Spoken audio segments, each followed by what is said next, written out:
48절로 50절만 읽겠습니다. 48절에서 50절 같이 읽겠습니다. 48절에서 50절. 예수께서 이르시되 너희는 표적과 기사를 보지 못하면 도무지 믿지 아니하리라. 신하가 이르되 주여 내 아이가 죽기 전에 내려오소서. 예수께서 이르시되 가라 내 아들이 살아있다 하시니 그 사람이 예수께서 하신 말씀을 믿고 가더니. 오늘은 예수님께서 표적을 행하신 두 번째 표적인데요. 우리가 꼭 성경을 볼 때 명심해야 될 것은 어떤 우리가 기적을 좋아하잖아요. 기적, 표적 이거는 예수님께로 인도하기 위한 것이라는 것을 우리가 꼭 기억을 해야 됩니다. 그래서 특별히 우리 한국 교회가 유난히 이런 표적, 기적 이런 걸 많이 좋아하죠. 그래서 한국 교회가 급속하게 부흥할 수 있던 이유 중에 하나도 바로 이런 표적들, 기적이 예전에 많이 일어났지요. 그래서 많은 사람들이 예수를 믿게 되었는데요. 오늘 43절에서 45절에 보니까 이튿날이 지나매 예수께서 거기를 떠나 갈릴리로 가시며 친히 증언하시기를 선지자가 고향에서는 높임을 받지 못한다 하시고 갈릴리에 이르시매 갈릴리인들이 그를 영접하니 이는 자기들도 명절에 갔다가 예수께서 명절 중 예루살렘에서 하신 모든 일을 보았습니다. 예수님께서 그 앞에 이 왕의 신하를 만나기 전에 사마리아 여인을 찾아가셨지요. 요거 좀 중요한 내용이 있어서 잠깐 한번 살펴보겠습니다. 4장 6절에 보면 거기 또 야곱의 우물이 있더라. 예수께서 길 가시다가 피곤하여 우물 곁에 그대로 앉으시니 때가 6시쯤 되었더라. 지난번에 말씀드렸듯이 사마리아 여자를 만나시기 위해서 주님이 의도적으로 이제 가셨죠. 이제 가셨는데, 근데 우물가에서 예수님의 모습을 피곤하여 우물 곁에 그대로 앉으시니 그렇게 말씀하셨습니다. 피곤했다 이렇게 말씀하십니다. 근데 요 피곤했다는 뜻이 지난 말씀드렸죠. 전쟁을 치르고 몹시 지쳐 있는 상태. 무슨 말이에요? 이 사마리아 여인을 예수님이 만나시기 위해서 전쟁을 치렀다 이 말씀이잖아요. 존 아담사님이 그런 책을 썼어요. 값싼 기독교. 오늘 저와 여러분이 가지고 있는 이 복음이 싼 복음이 되었다. 싼 복음. 사실은 싸지 않지 굉장히 귀한 복음인데 오늘날 값싼 기독교로 둔갑을 했어요. 교회 한번 와보세요. 이렇게 사정하게 되어지는 그런 일들이 있다고 그 책에 기록을 해놨어요. 맞는 것 같아요. 오늘날 교회가 전도를 해야 된다는 명분을 가지고 이 복음을 값싸게 만들어 버렸다는 것이지. 근데 그 복음은 결코 값싼 복음이 아니었어요. 주님이 사마리아 여인을 만나기 위해서 전쟁을 치렀다. 사망 권세, 흑암, 마귀, 사탄과 싸워서 이 여인을 구원하시기 위해서. 그래서 여기 피곤하다라는 뜻이 바로 그런 뜻이 있다고 말씀드렸고요. 근데 이게 이제 38절에 내가 너희로 노력하지 아니한 것을 거두려 보내었노니 다른 사람들은 노력하였고 너희는 그들이 노력하는 것에 참여하는 자가 참여하였느니라. 여기 노력하지 아니하였는데 여기 노력이 똑같은 아까 4장 6절의 말씀과 주님이 피곤하셨다는 단어와 똑같은 거예요. 그러니까 전쟁을 치러서 우리에게 복음이 전거됐고 또 오늘 저와 여러분은 그렇게 힘든 복음을 노력하지도 않았는데 오늘 저와 여러분은 그 복음을 지금 가지고 있다 이렇게 말씀하시는 거예요. 그래서 계속해서 오늘도 왕의 신하 또 다음 주에는 오래된 병을 고치는 이 사건 이제 계속 사건이 나옵니다만 하나같이 전부 다 주님이 찾아오셔서 우리에게 그 복음을 주시는 그런 내용. 오후에도 말씀드립니다만 로마서를 통해서 아브라함을 통해서 우리에게 믿음이 어떻게 주어지는지를 지금 계속 이야기하고 있잖아요. 아브라함이 어떤 행함이 있어서 주님을 기쁘시게 할 그런 어떤 구실이 있어서 아브라함에게 믿음을 준 것이 아니었잖아요. 아브라함은 주님을 원하지도 않았고요. 그냥 단순히 우상 만드는 그 일만 하고 있었을 뿐이에요. 그런데 주님이 갑자기 찾아오셔가지고 약속하시고 믿음을 넣어줬다. 근데 그 아브라함이 가졌던 그 믿음은 아브라함 너뿐만 아니라 앞으로 너희 후손들, 너희 믿을 후손들까지도 위함이다. 이렇게 주님이 말씀을 하셨어요. 그러니까 복음이라는 것이 이렇게 너무 위대하다, 너무 감사한 거죠. 너무 놀라운 건데 우리가 너무 이 복음에 대해서 내가 구원받은 것, 제가 지난주에 잠깐 말씀드린 것 같아요. 오늘날 우리 교인들이 자기가 믿음이 너무 쉽게 들어와 놓으니까 이 복음이 그렇게 귀한 복음인지 잘 몰라요. 그래서 남들에게 복음을 증가하면 그 사람들이 예수님을 안 믿을 때 답답하지요. 아유 답답한 사람들아, 그래 지옥에 가라 막 답답하니까. 나는 쉽게 믿었거든요. 그러니까 그게 복음이 얼마나 위대한지 잘 인식을 못한다는 거예요. 오늘 특이하게도요, 예수님이 선지자들의 하신 말씀을 인용해서 고향에서는 자기 선지자가 인정을 받지 못한다 이렇게 말씀을 하셨어요. 그런데 그 말씀 하시기자마자 바로 표현하기를 예수님이 가시니까 많은 군인들로부터 환영을 받았다, 지금 그렇게 이야기를 하고 있습니다. 그 이유를 뭐라 그러지요? 명절에 예수님께서 행하신 큰 표적들을 보고 예수님 오늘 지금 환영하고 있습니다. 그러니까 기적이 없으면, 내 문제 해결해 주지 않으면 예수님을 안 믿는 사람들에 대한 이야기죠. 오늘 저와 여러분 마찬가지죠. 늘 기적을 원해요. 저도 우리 교회에 기적이 일어났으면 좋겠다고 늘 그렇게 이야기하고. 가장 큰 기적은 뭐예요? 조금 전에 말씀드렸는데 이렇게 전쟁을 치러가면서 나를 구원하신 주의 복음인데, 이게 가장 큰 기적인데, 그렇잖아요. 수많은 사람들 중에 나를 구원하시기 위해서 그 전쟁의 피곤함을 무릅쓰고 나를 구원하셨잖아요. 이거보다 큰 기적이 없잖아요. 그런데도 불구하고 우리는 이게 당연하다 생각하는 거예요. 감사할 줄 몰라요. 그래서 늘 기도하는 거 보면 다 이 세상에 얽혀져 있는 내 문제, 그래서 이거 문제 해결해 주면 주님 더 사랑하겠습니다. 주님 더 잘 믿겠습니다. 저도 그랬던 것 같아요. 근데 우리 인간은 얼마나 어리석고 야근지요. 그래 기도해놓고 금방 잊어버립니다. 제가 학창시절 때 신앙생활 하는 게 너무 재밌어요. 지금 학생들은 좀 아닌 것 같아요. 교회 생활이 그렇게 행복하지 못한 것 같더라고요. 제가 중고등학교 다닐 때는 교회 생활이 얼마나 재밌었는지, 교회가 너무 재밌어요. 얼마나 학교 갔다 교회 가는 게 이게 가장 큰 행복이었어요. 그래서 동료들 만나서 기도하고 찬양하고 뭐 이러는 게 얼마나 재밌는지. 요즘 우리 학생들은 그런 걸 못 느끼면서 살아요. 좀 불행한 시대에 우리가 좀 놓여져 있습니다. 표면적으로 뭐가 보이면 반짝하고, 그래서 부흥하는 교회에 있다 그러면 그게 반짝해가지고 막 그 교회에 관심이 많고, 어떻게 이렇게 부흥이 되냐. 부흥은 주님께서 하시는 건데도 불구하고 그렇게 말을 하면서도 여기에는 뭔가 있으니까 부흥하겠지.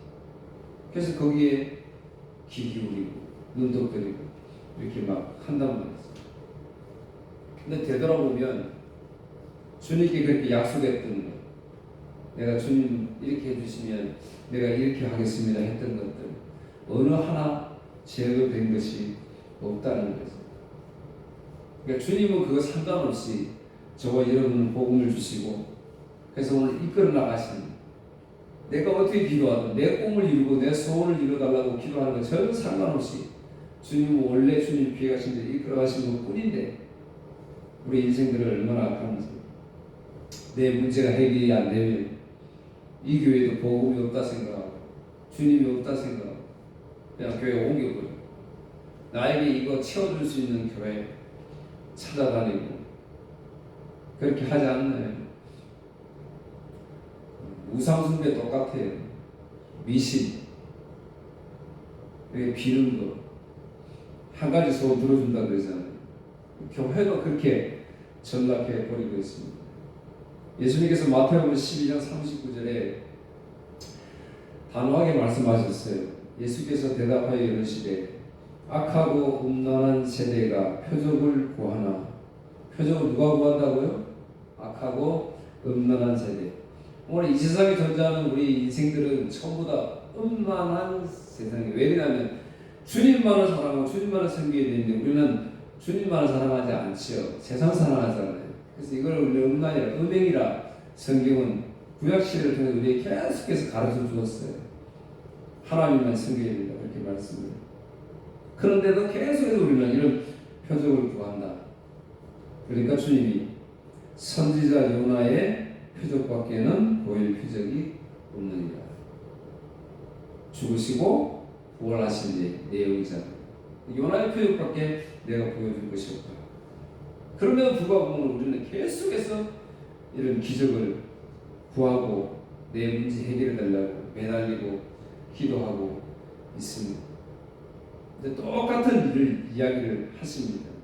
46절 47절에 보니까 갈릴리 가나에 주님이 도착했는데 왕이 신하가 가버나움에서 자신의 아들이 병들어 죽게 된 그런 안타까운 이유를 가지고 주님께 나와서 간청을 합니다.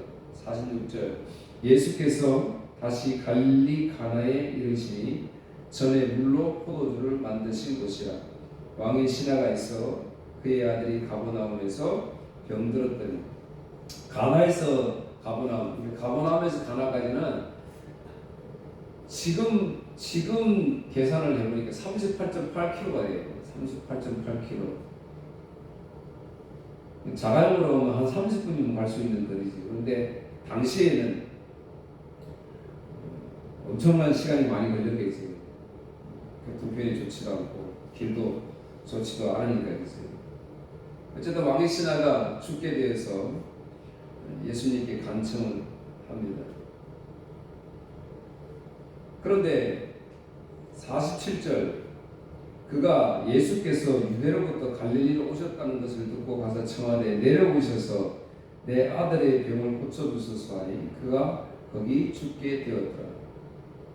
예수님의 이제 대답이 과간이죠. 48절 예수께서 이르시되 너희는 표적과 기사를 보지 못하면 도무지 믿지 아니하리라.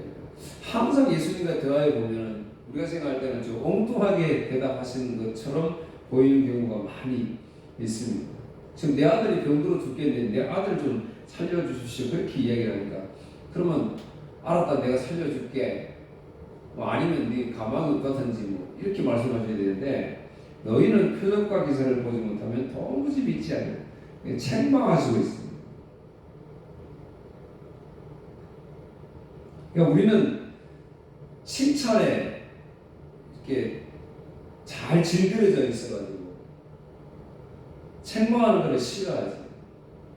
그래서 집사람들은 아마 젊었을 때부터 교회 다니셨으니까 기억하실 텐데 예전에 우리 선배 목사님들은 책망을 많이 하셨죠. 설교하는데 책망 사실은. 지금 한번 유튜브로 교회들마다 설교 한번 들어보세요. 책망하는 교회가 있는지.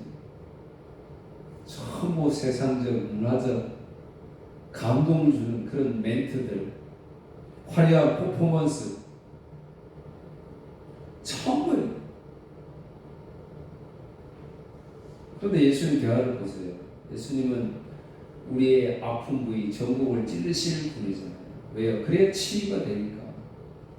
그래서 사마리아 여인 만나시고 찾아가 복음을 전하실 때도 그 여인이 감추고 싶었던 것 들춰내시잖아요. 죄를 지적하시잖아요. 그런데 죄를 지적당한 여인이 어떻게 했어요? 아유 너무 부끄럽구나. 나 이 숨기고 있을 뿐 이 죄를 주님이 많은 사람들 앞에서 이렇게 이걸 드러내십니까? 이렇게 인격을 망신을 줍니까? 그러지 않았잖아요. 그런 게 눈에 안 들어왔잖아요. 참 복음이 들어오니까, 참 믿음이 들어오니까. 세상 거는 세상 거였어요.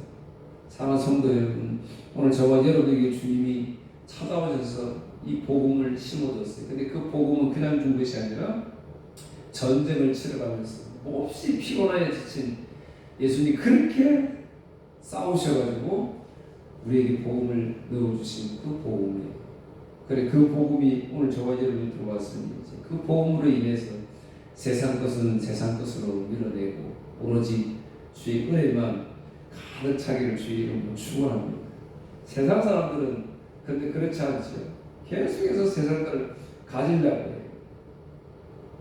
왕의 신하도 역시 마찬가지예요. 예수님이 그거 지적하시는 거예요. 한 뭐라도 지퍼라도 잡아야 될 거 아니에요. 아들이 추구한 것을 보니까 어떻게 할 수가 없잖아요. 살려주면 좋겠다. 근데 예수님께서 단호하게 너희는 표적과 기사를 보지만 도무지 믿지 않는구나. 그런데 49절 신하가 더 나갑니다.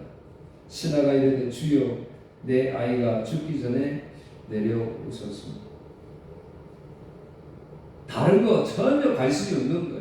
예수님이 나에게 지금 책망을 하든지 뭘 하든지 오로지 뭐만 있으면 지금 내 아들만 낳으면 된다는 것입니다. 그리고 교회 나올 때 우리 그런 마음으로 나오잖아요. 교회 나와서 기도하면 천주 우주의 주인이신 우리 만물의 하나님께서 모든 거 다 들어주시겠지. 그래서 뭐 구하라 그랬습니까? 마음껏 구하라 그랬습니까? 구하면 다 들어주시겠지. 예수님 책망하시는데도 전혀 상관없이 내 제목만, 내 문제만 해결을 된다. 그렇게 생각을 했던 거예요. 요한복음 6장 30절에도 그런 내용이 납니다. 주님은 계속해서 백성들에게 내가 생명의 떡이다. 나를 먹고 마셔야 네가 영원히 목마르지 않는다.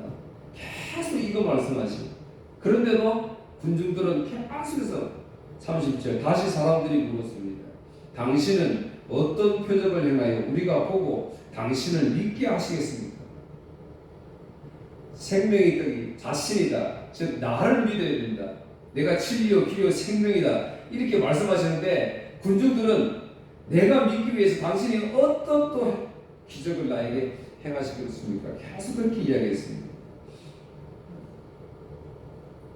데살로니가 후서 2장 8절 9절 보세요. 주보 4번입니다. 마침내 이 악한 자는 그 모습을 드러낼 것입니다. 하지만 영광 중에 오시는 주 예수님께서 그분의 입에서 나오는 입김으로 그를 죽이고 말 것입니다. 그는 사탄의 힘을 빌어서 큰 능력을 보일 것입니다. 많은 거짓 기적과 표적을 행하는 것은 물론이고 사탄도 보세요. 이런 기적과 표적을 행사한다니까요. 그러니까 기적이 여기 있다 저기 있다. 그러니까 표적이라는 것은 제가 시작하면서 말씀드렸어요. 예수님께로 인도하는 거예요. 오늘 나에게 어떤 표적이 이루어졌다는 것은 그거는 예수님을 나에게 알려주시기 위한 거예요. 다른 이유는 전혀 없습니다. 마귀도 이런 기적과 표적을 행사한다고 말씀을 하고 있습니다. 예수님의 책망에도 49절 신하가 이르되 주여 내 아이가 죽기 전에 내려오셔서 이거는 이 왕의 신함만 그런 것이 아니라 오늘 저와 여러분 똑같다 그 말씀입니다. 모든 인생들은 자기 문제만 놓고 기도한다. 하나님을 믿는다 하지만 오늘도 우리가 주일날 주님 부르셔서 이게 예배드리지만 이 예배를 통해서 내가 오늘 예배드렸으니까 주님 나를 불쌍히 여겨주시겠지. 나에게 귀한 은혜 베푸시겠지. 내가 원하는 것 좀 이루어 주시겠지. 이제 그렇게 우리가 한다 그 말이에요. 여전히 내 문제 해결해달라고 그렇게 얼매이고 있습니다. 그러니 예수님께서 이제 말씀하십니다. 50절 예수께서 이르시되 가라 내 아들이 살아있다 하시니 그 사람이 예수께서 하신 말씀을 믿고 가더니. 우리 성경을 읽으실 때 이런 부분들이 우리 성경을 처음 해설 이렇게 해놔가지고 예수께서 이르시되 가 내 아들이 살아있다 하시니 그 사람이 예수께서 하신 말씀을 믿고 가더니까 네 아들이 살아있다 하니까 왕의 신하가 예수님을 믿고 갔더라 이렇게 지금 우리 해석하기 좋잖아요. 그 말이 아니에요. 제가 늘 강조하죠. 믿음은 주님이 우리에게 주시는 거예요. 그러니까 사실은 이걸 거꾸로 읽어야 되는 거예요. 그 왕의 신하에게 믿음을 넣어 주시니 그거 믿고 갔다 이런 말이에요. 우리가 성경에 전부 이런 표현들이 많이 있으니까 우리가 아브라함이 믿으니 의로 여겼다 이렇게 하니까 아브라함이 믿었기 때문에 하나님 의로 여겼다 이렇게 이제 해석하기 되잖아요. 그게 아니고 아브라함에게 믿음을 넣어 주신 분이 누구예요? 주님이잖아요. 그 이야기를 하는 겁니다. 이거 한번 보세요. 오늘 이 왕의 신하는 믿음이 있어서 온 것이 아니었잖아요. 뭐 때문에 왔어요? 자기 아들 살려달라고 왔잖아요. 주님 믿으려고 온 것이 절대로 아니었어요. 아브라함도 역시 마찬가지예요. 똑같아요. 오늘 저와 여러분이 처음에 주님을 믿을 때도 아마 그럴 거예요. 기억 잘 안 나지만 내가 주님을 믿어야지 하고 나온 게 아니고 어떻게 하다 보니까 내가 지금 나와 있어요. 지금. 그러니까 주님이 나에게 믿음을 넣어 주시는 거예요. 그러니까 좋은 열매, 나쁜 열매, 나중에 가르잖아요. 나쁜 열매는 가라지는 불태워버리고, 좋은 열매는 거두어서. 그런데 이제 여러분 보세요. 좋은 열매를 우리가 어떻게 알지요? 좋은 열매, 나쁜 열매. 교회 안에 좋은 열매, 나쁜 열매. 그러면은 좋은 열매를 우리가 무엇을 보고 알 수 있습니까? 오늘 저와 여러분이 좋은 열매지요. 좋은 열매를 어떻게 알아요? 우리는 좋은 열매를 잘 알 수가 없어요. 왜 그러냐면 저와 여러분은 언제 택했어요? 창세 전에 택했잖아요. 좋은 열매라는 것은 창세 후에 좋은 열매라는 게 등장하잖아요. 그런데 창세 전에 저와 여러분을 창조하셨으니까 좋은 열매라는 것을 우리가 알 수가 없어요. 주보 5번 보세요. 에베소서 1장 3절에서 5절. 우리 주 예수 그리스도의 아버지 되시는 하나님께 찬양을 드립니다. 하나님께서는 하늘에 있는 모든 영적인 복을 그리스도 안에서 우리에게 내려주셨습니다. 하나님께서는 이 세상이 창조되기 전 그리스도의 사랑 안에서 우리를 흠없는 거룩한 백성으로 선택하셨습니다. 또한 그때부터 예수 그리스도를 통해 우리를 자녀 삼으시기로 작정하셨습니다. 하나님께서는 이 일을 바라시고 또 기뻐하셨습니다. 그래서 좋은 열매는 창세 후에 좋은 열매, 나쁜 열매 우리가 알 수가 있는데 오늘 저와 여러분 언제 불렀다는 거예요? 창세 전에 우리를 부르셨다는 거예요. 우리는 이걸 알 방법이 없습니다. 그러면 어떻게 알 수 있느냐? 6번 요한복음 10장 3절 5절 믿음이 들어간 사람들, 하나님이 믿음을 넣어준 사람들은 어떤 사람이냐? 문을 지키는 사람은 목자를 위해 문을 열어준다. 양들은 목자의 음성을 듣고 목자는 양들의 이름을 부르며 그들을 밖으로 인도한다. 목자가 자기 양을 모두 밖으로 이끌어낸 후 양들 앞에서 걸어가면 양들은 목자의 음성을 알기 때문에 그의 뒤를 따른다. 하지만 양들은 낯선 사람을 절대로 따라가지 않는다. 양들은 낯선 사람의 음성을 알지 못하기 때문에 그 사람들에게서 멀리 떠나간다. 이게 좋은 열매라는 거예요. 믿음이 나에게 들어오니까 그러니까 내가 주님을 알아볼 수 있는 거지. 그 음성을 이제 들을 수가 있다. 이렇게 말씀하시는 거예요. 믿음 넣어주신 사람들의 반응이지. 그러니까 복음이 내 마음속에, 믿음이 내 마음속에 들어오면 예수님의 말씀을 들을 때에 이 말씀이 참 진리이구나. 이것이 생명이구나. 무엇인지 이걸 우리가 깨달을 수 있다. 이렇게 말씀을 드리는 거예요. 그랬더니 일이 이루어졌어요. 아이가 살아있다. 이렇게 말씀은. 근데 51절 내려가는 길에서 그의 종들이 오다가 만나서 아이가 살아있다 하거늘. 예수님께서는 하인에게 네 아들이 살아있다. 가라 그렇게 말씀하시고, 그리고 네 하고 이제 내려가는 길에 자기 종을 만났어요. 종이 만나서 아들이 살아있습니다 이렇게 이야기하는 거예요. 그러니까 52절, 그 낳기 시작한 때를 물은즉 어제 7시에 열기가 떨어졌나이다 하는지라.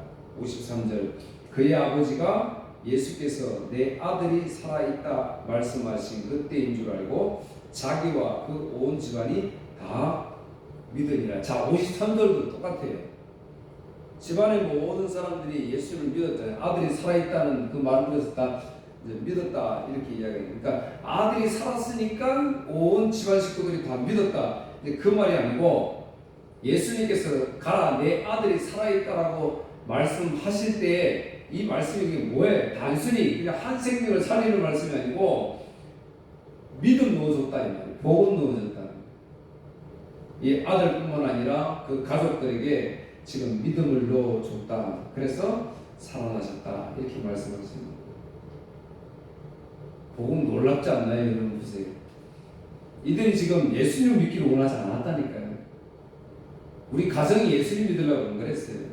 그냥 단순히 내 아들 살려달라고, 그냥 내 문제 해결해달라고 했을 뿐이에요. 그런데 주님이 창세 전에 택한 백성이기 때문에 그때 그 시각에 그들에게 믿음을 넣어주신 것입니다. 우리 지역에 창세 전에 택하신 백성들이 있는 줄 압니다. 그들의 때인지는 우리는 알지 못해요. 그렇기 때문에 저와 여러분들이 복음을 전가하는 것이에요. 어느 적정한 때에 주님께서 그들에게 이 복음을 전가하실 거예요. 결코 우리의 의지, 우리의 노력으로, 우리의 열심으로 되어지는 것이 아니고, 내가 예수 믿어서 좀 잘 해봐야 되겠다고 결단하고 다짐한다고 해서 되는 것이 아니라는 복음 전적인 주님의 은혜임을 우리에게 지금 말씀하고 있습니다. 그러니 힘내셔서 용기를 내시고 이 복음 우리 지역 주민들에게 전해서 이들도 예수님의 복음을 받아들일 수 있는 좋은 열매로 나오기를 또 주의 이름으로 축복합니다. 찬송하겠습니다.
없네. 주 예수보다도 귀한 것은 없네.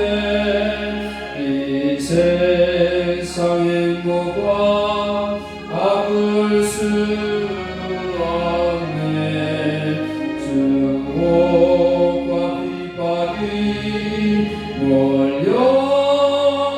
몰려와도 주 섬기는 내 맘 변치 않아. 세상 즐거움